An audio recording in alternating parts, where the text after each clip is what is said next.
share firman Tuhan. Kita akan buka di 1 Tesalonika 5. Namun sebelumnya kita coba flashback. Hari-hari ini kematian itu sesuatu yang mungkin sudah 1 tahun ini ya. Kematian itu sesuatu yang ya itu benar-benar tiap hari ada aja, atau tiap minggu, tiap bulan tuh ada aja. Entah teman, entah saudara, siapapun. Dan bahkan begitu kita masuk di tahun 2021, yang namanya orang gencar memberitakan bahwa kedatangan Tuhan Yesus sudah semakin dekat, pengangkatan, rapture dan sebagainya sudah semakin dekat. Ini waktu-waktu yang singkat, itu orang rumahkan di mana-mana melalui apapun juga, melalui sosial media, melalui platform apapun juga. Dan kita memahami bahwa ternyata dalam kehidupan ini kematian itu sesuatu kepastian. Mau orang kaya, mau orang miskin, mau sesehat apapun dia, mau sepintar apapun dia atau sebodoh apapun dia, kematian itu tidak pandang bulu. Kematian itu sesuatu yang real, sesuatu yang pasti akan kita hadapi. Entahkah kita akan meninggal sebelum kedatangan Tuhan Yesus yang kedua kali, atau kita akan ikut di zaman pengangkatan, kita akan terangkat sangkakala ditiup dan kita akan terangkat bersama-sama dengan orang-orang kudus lainnya. Namun kematian itu sesuatu kepastian. Berakhirnya kefanaan dalam tubuh kita itu sesuatu kepastian. Mari kita buka di 1 Tesalonika 5. 1 Tesalonika 5, kita akan baca ayat pertama. Tetapi tentang zaman dan masa, saudara-saudara, tidak perlu dituliskan kepadamu, karena kamu sendiri tahu benar-benar bahwa hari Tuhan datang seperti pencuri pada malam. Apabila mereka mengatakan semuanya damai dan aman, maka tiba-tiba mereka ditimpa oleh kebinasaan, seperti seorang perempuan yang hamil ditimpa oleh sakit bersalin. Mereka pasti tidak akan luput. Tetapi kamu, saudara-saudara, kamu tidak hidup di dalam kegelapan, sehingga hari itu tiba-tiba mendatangi kamu seperti pencuri. Karena kamu semua adalah anak-anak terang dan anak-anak siang. Kita bukanlah orang-orang malam atau orang-orang kegelapan. Sebab itu, baiklah jangan kita tidur seperti orang-orang lain, tetapi berjaga-jaga dan sadar. Bapak Ibu, kembali lagi bahwa kematian itu sesuatu kepastian. Dan Alkitab, firman Tuhan menyatakan bahwa ternyata ada dua respon atau dua rasa atau dua pengalaman, dua jenis pengalaman yang dialami oleh manusia ketika kematian itu menghampiri mereka atau menghampiri manusia. Yang pertama dikatakan di 1 Tesalonika 5 ini tadi, seperti pencuri yang datang di malam hari. Lalu yang perasaan kedua atau pengalaman kedua atau situasi yang kedua, rasanya itu seperti yang sudah disampaikan oleh Pak Rofli minggu yang lalu, rasanya seperti dijemput oleh calon mempelai laki-laki. Sangat kontras sekali Bapak Ibu. Kematiannya sama, tapi rasanya berbeda. Dua perasaan yang sangat berbeda. Satu seperti kemalingan, yang satu didatangin tunangannya. Yang satu hari malapetaka, sama-sama kematian. Yang satu tapi menganggapnya sebagai malapetaka, tapi yang satu menganggapnya sebagai hari yang membahagiakan. Yang satu ketika didatangin pakaiannya mungkin asal-asalan, namanya juga makanya dinamakan malam hari. Pakaiannya mungkin sedang pakaian tidur, pakaian seadanya saja.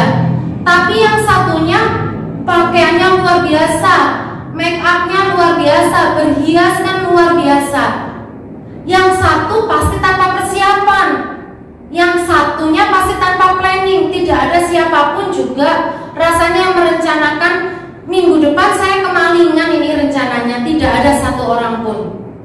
Tapi yang satu sesuatu yang sangat direncanakan, sesuatu yang sangat dinanti-nantikan, sesuatu yang sangat diharap-harapkan, yang di-planning dengan sedemikian rupa, karena itu hari yang membahagiakan buat dia. Yang satu ketika didatangi rasanya takut, didatangi pencuri nggak ada yang rasanya bahagia, senang. Yang satu takut, mungkin rasa jengkel, rasa marah, rasa tidak berdaya Bapak Ibu. Tapi yang satunya rasanya apa? Senang, rasanya bahagia. Karena akhirnya sesaat lagi masuk dalam pesta pernikahan dan bisa hidup bersama dengan calon mempelai laki-lakinya. Bapak Ibu, pilihan ada di tangan kita. Kita mau mengalami yang seperti apa? Kematiannya tetap sama. Tapi Bapak Ibu mau pilih yang mana? Didatangi seperti pencuri di malam hari, atau dijemput mempelai laki-laki? Apakah Bapak Ibu ingin merasakan kematian sebagai sesuatu yang menjengkelkan, menakutkan, malapetaka?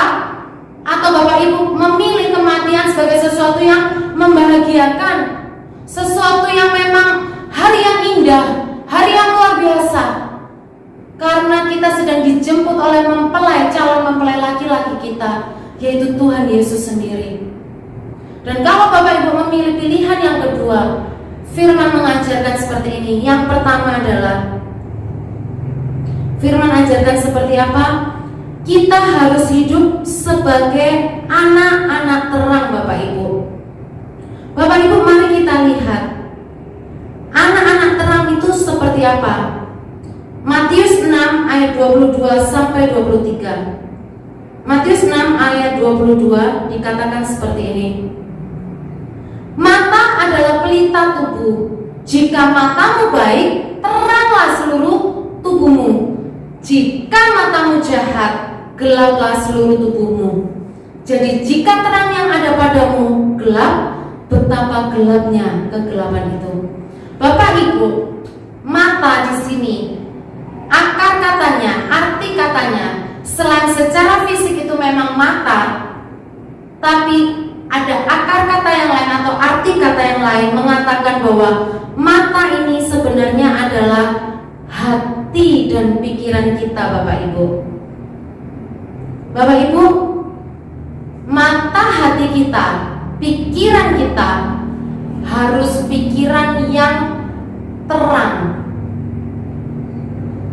Kenapa disamakan dengan kata mata Bapak Ibu? Mata ini kalau ada di dalam situasi yang remang-remang, saya yakin kita tidak akan bisa melihat sesuatu itu dengan jelas Bapak Ibu. Sesuatu yang indah akan tampak buram, akan tampak jelek. Apalagi kalau kita dalam situasi yang benar-benar gelap. Jangankan gelap, remang-remang saja kita sudah tidak bisa melihat dengan jelas. Apalagi kalau situasinya gelap, kita tidak bisa melihat apapun. Bapak Ibu, sama. Hati kita ini adalah hati, tapi hati ini tidak akan bisa melihat kenyataan, tidak akan bisa melihat dengan jelas apapun yang ada di dalam hidup kita jika tidak ada terang di dalam hidup kita. Kalau segala sesuatu itu hanya sifatnya remang-remang atau bahkan gelap sama sekali, maka hati kita tidak bisa melihat dengan jelas. Kalau saya lihat jam dinding dalam situasi yang remang-remang, mungkin jam 7 akan saya pikir kayaknya itu jam 9. Kenyataannya jam 7, tapi persepsi saya mengatakan itu jam 9. Sama, ketika hati kita tidak ada dalam kondisi yang terang, tidak diterangi, ada dalam kondisi yang remang-remang, gelap, gulita, maka segala sesuatu yang ada dalam pikiran kita semuanya adalah persepsi. Kita akan berpersepsi tentang Tuhan, berpersepsi tentang kehendak Tuhan, nggak ngerti jalan-jalan Tuhan, nggak ngerti siapa Tuhan, nggak kenal siapa Tuhan. Kita akan berprasangka buruk sama orang, Karena segala sesuatu itu persepsi di kepala kita. Kita nggak akan bisa lihat apapun dengan jelas. Maka firman katakan apa? Supaya pikiran ini, hati kita ini terang, harus diterangi oleh sesuatu sumber penerangan. Bapak Ibu, firman katakan apa?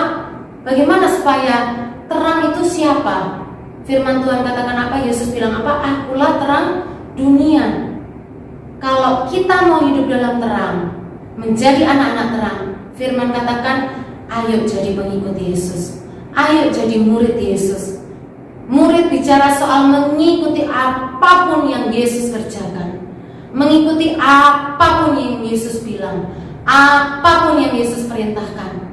Menjadi murid bicara soal disciple, didisiplinkan, dididik sama Tuhan.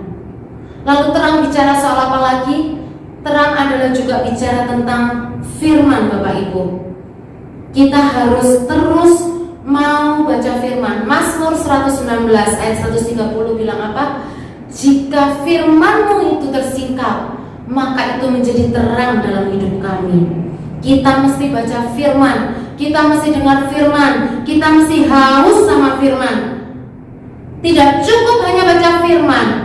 Mari sisihkan waktu untuk renungkan firman, untuk dapat menyingkapkan firman.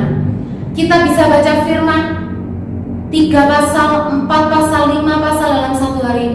Tapi mungkin yang tersingkap dalam hidup kita mungkin 3 ayat, 1 ayat, 4 ayat. It's okay Bapak Ibu. Tapi rindukan untuk terus disingkapkan firman itu dalam kehidupan kita. Supaya apa? Supaya hati kita ini terus menjadi hati yang diterangi, sehingga kita bisa menjadi anak-anak terang. Lalu firman katakan apa? Bagaimana supaya kita bisa menjadi anak-anak terang, hidup diterangi, hati kita selalu diterangi. Yang ketiga adalah jadilah pelaku firman.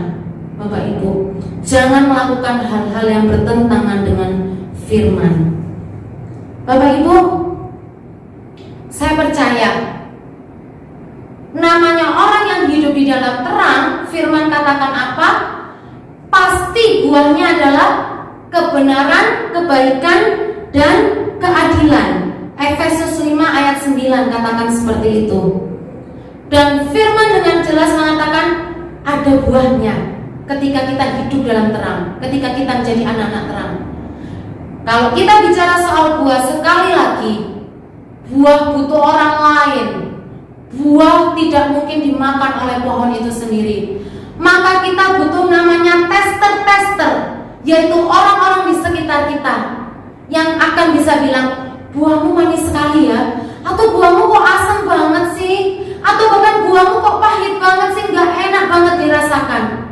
Mari buka hati Bapak Ibu untuk siap ditester oleh orang-orang yang ada di sekitar kita, oleh pasangan kita, anak kita, keluarga kita, mungkin jemaat yang Bapak Ibu layani, mungkin juga teman-teman sepelayanan kita di gereja, atasan kita, teman-teman kantor kita, teman-teman kuliah kita. Beri hati yang selebar-lebarnya, beri hati yang besar untuk kita berbesar hati mendengarkan apa yang mereka rasakan tentang hidup kita, Bapak Ibu. Saya tahu tidak semua tester itu jujur, Bapak Ibu. Tidak semua tester itu menilai dengan benar. Tapi jangan tutup hati kita dulu, karena kita memang butuh tester-tester itu untuk tahu apakah hidup saya ini ada buah yang baik, ada buah yang benar, ada buah keadilan. Bapak Ibu, yang pertama, hiduplah dalam terang. Dan yang kedua, firman katakan seperti apa? Firman katakan berjaga-jaga, berjaga-jaga dan sadar. Bapak Ibu, ada pengertian yang baik sekali tentang arti kata berjaga-jaga ini. Kalau kita lihat di arti katanya dikatakan seperti ini. Berjaga-jaga itu adalah sikap berhati-hati supaya jangan sampai pengampunan yang sudah kita terima ini membawa kita hidup dalam kesembronoan dan kemalasan. Bapak Ibu, yang pertama,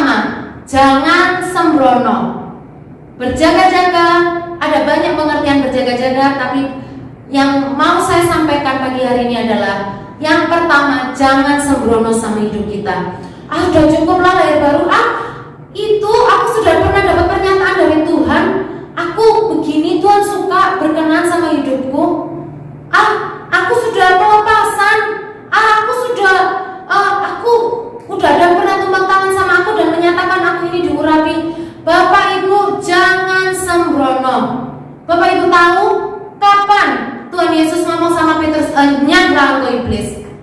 Itu tidak lama setelah Tuhan Yesus bilang, "Berbahagialah engkau Simon bin Yunus, karena bukan manusia yang menyatakan kepadamu, tetapi Bapakku yang di surga."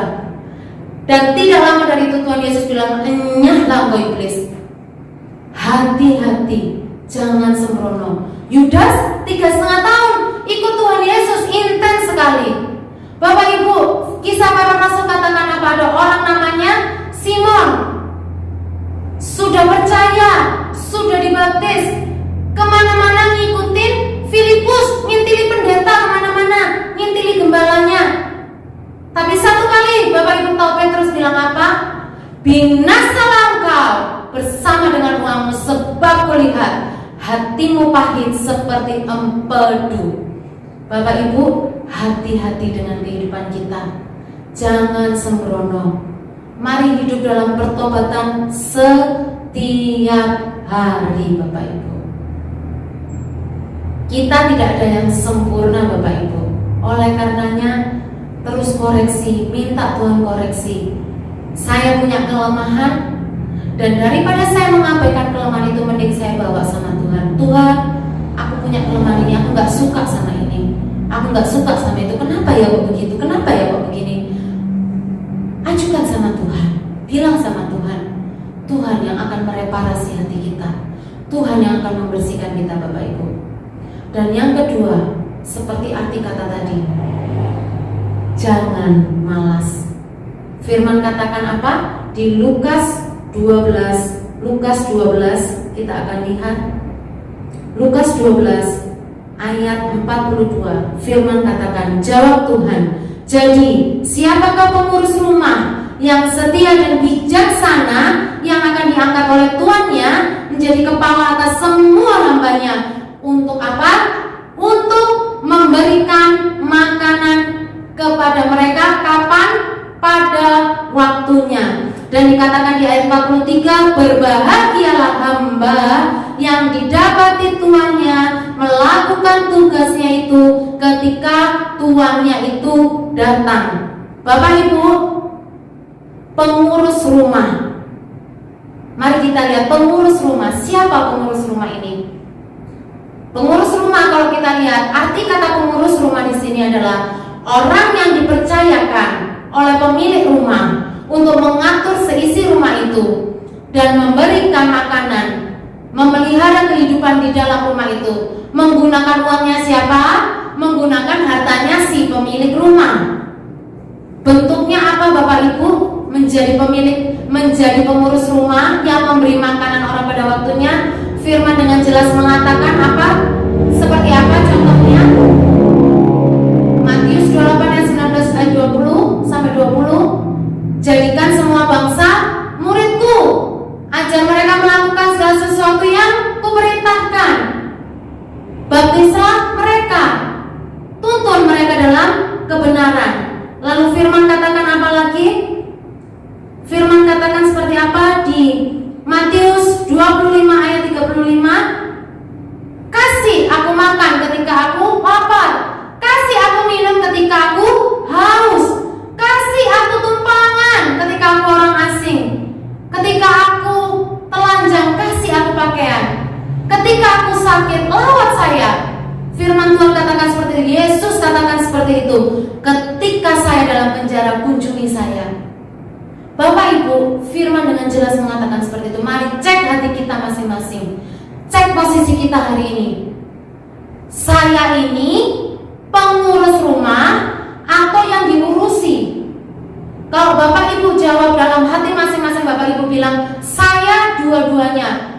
Itu gereja yang sehat, itu bagus. Karena memang kita harus saling melayani, kita harus saling menasihati, betul? Tapi kalau Bapak Ibu bilang, Saya dilayani. Ngapain saya jadi pengurus rumah? Itu bukan tugas saya.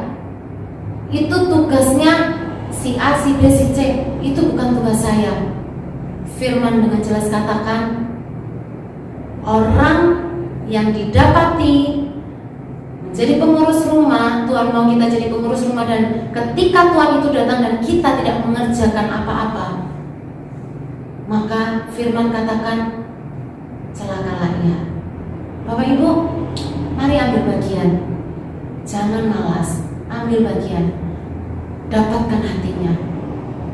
Minimal ingini dulu untuk dipakai Tuhan.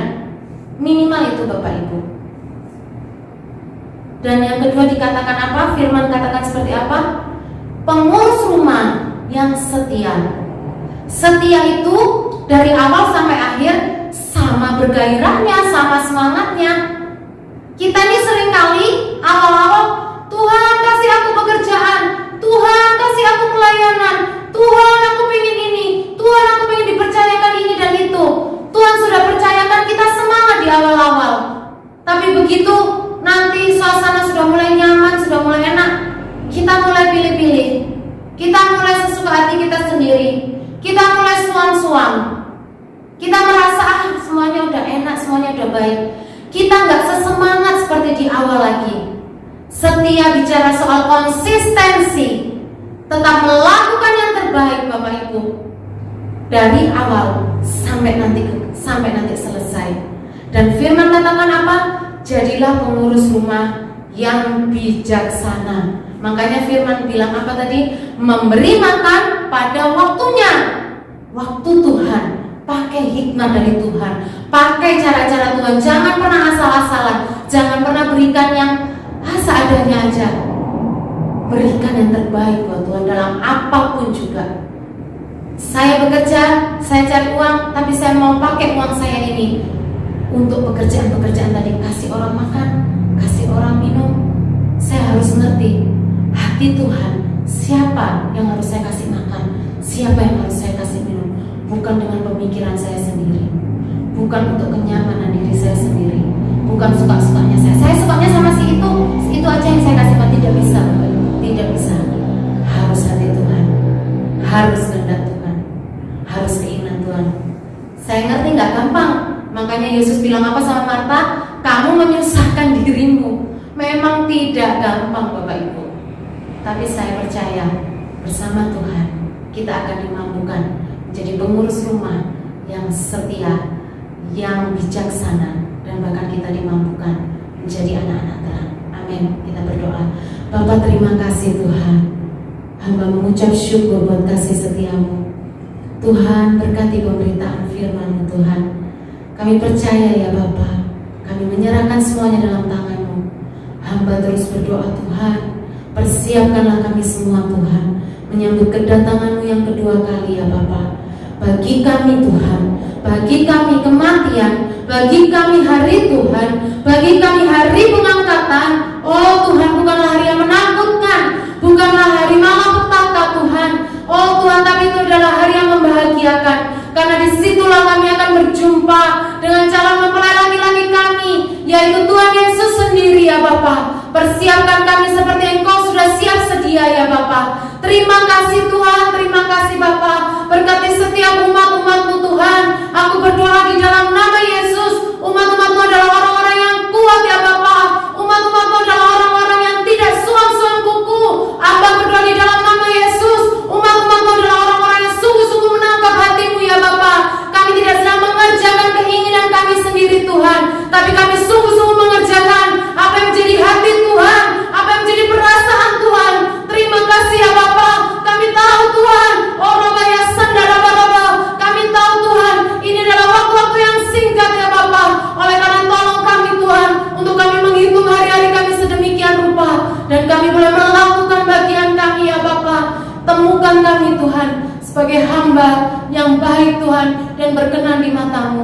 Terima kasih Tuhan Yesus. Kekuatan yang ekstra, kekuatan supranatural Tuhan berikan di dalam hidup kami ya Bapa. Kami mengucap syukur Tuhan, kami mengucap syukur. Bagi-Mu segala kemuliaan. Di dalam nama Tuhan Yesus kami sudah berdoa. Haleluya.